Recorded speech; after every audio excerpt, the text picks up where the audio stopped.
ายดีพี่น้องตอนนี้กำลังจะเกลือปลาด้วยผักตบเนาะพี่น้องเนาะปลาเขากินผักตบเด้อดิผักตบเป็นในหนองนี่เนาะเอาปลาขึ้นมาเอาผักตบขึ้นมาเกลือปลาเนาะปลาเขามีปลาชนิดนึงมันกินผักตบเด้อพี่น้องเด้อเบิ่งนำกัน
เดี๋ยวสิพี่น้องต้องปิดหหากมันออกเนาะปิดหากมันออกแล้วก็จีกให้สิเนาะพี่น้องเนาะแล้วก็เอาลงในนานี่เนาะมันกินเองถ้าเฮาบ่ฉีกออกหั่นมันก็จะกินบ่ได้เนาะเพราะว่าใบมันจะขึ้นเทิงจังซี่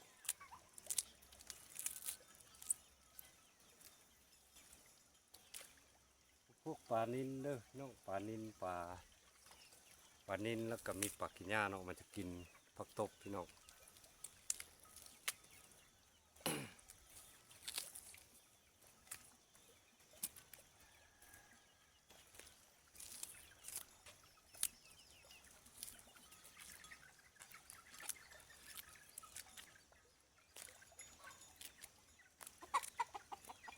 เซได้ไหม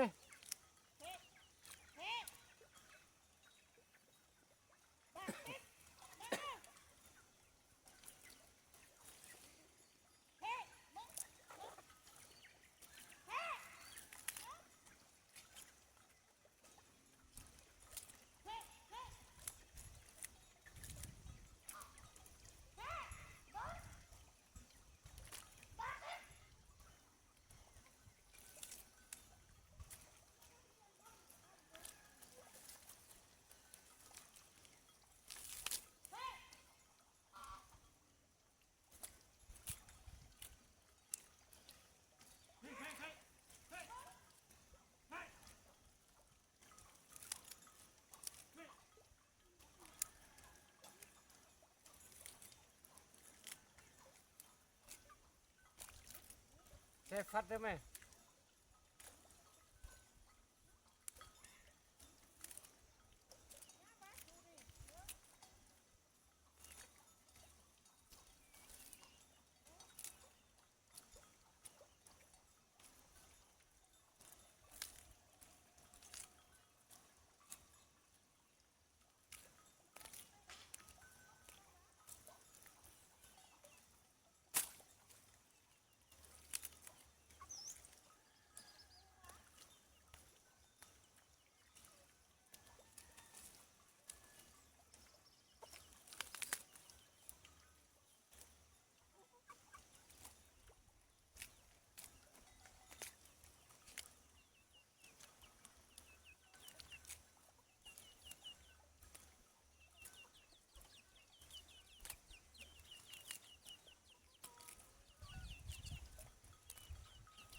ก็โอเคเนาะพี่น้องเนาะก็ประมาณนี้นี่จะปอกไปเรื่อยๆเนาะ